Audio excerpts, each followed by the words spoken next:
We are going to start today here at the Nails photo shoot with a pre-prep nail using C&D's prep procedure.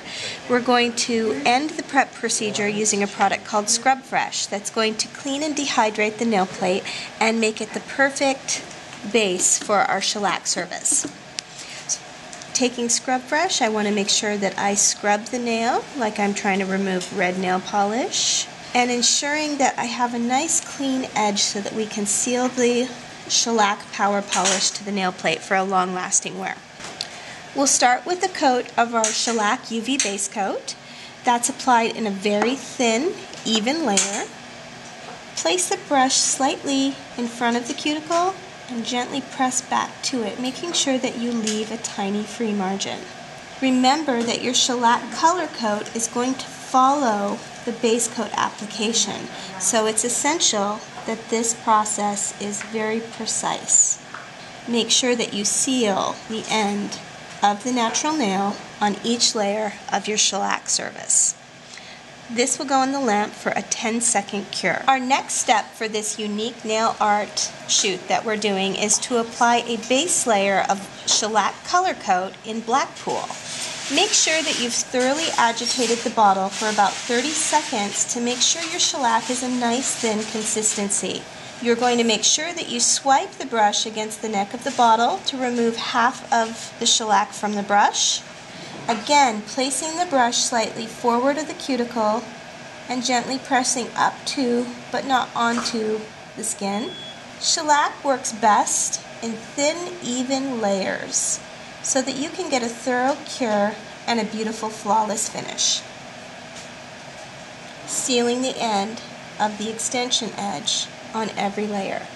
If you need to clean or remove any shellac from the skin prior to curing this layer for 2 minutes, you can take a small brush with isopropyl alcohol to clean the perimeter of the nail.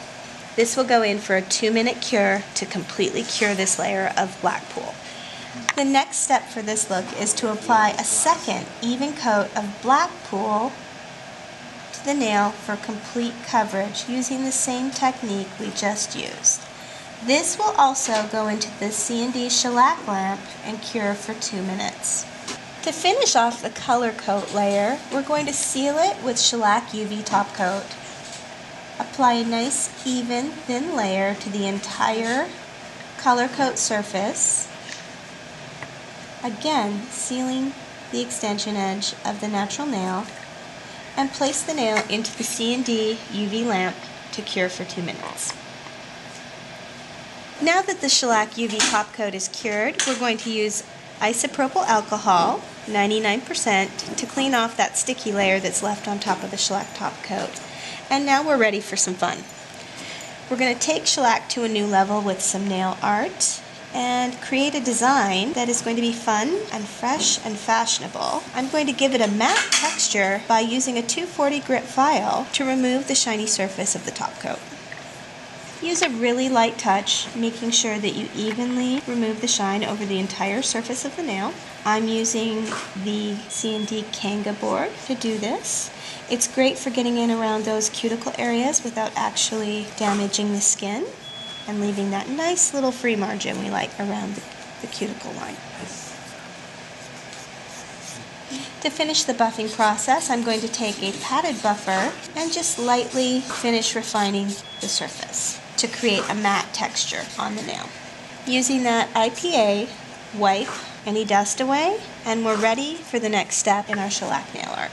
We're going to preview a color that will be here in December called Zillionaire. It has a beautiful iridescent sparkle in multiple shapes and colors. And what I'm going to do is highlight the center of the nail with kind of an hourglass shape to create a sleek illusion and give the nail dimension. Now remember, you can come back in and detail your work with a small art brush using a little bit of IPA. So find the art brush that works for you and come in and just clean up those lines prior to putting the nail in the C&D lamp. We're going to finish the service by wiping off the tacky layer from the surface of the shellac using IPA to create a unique and fun textural finish.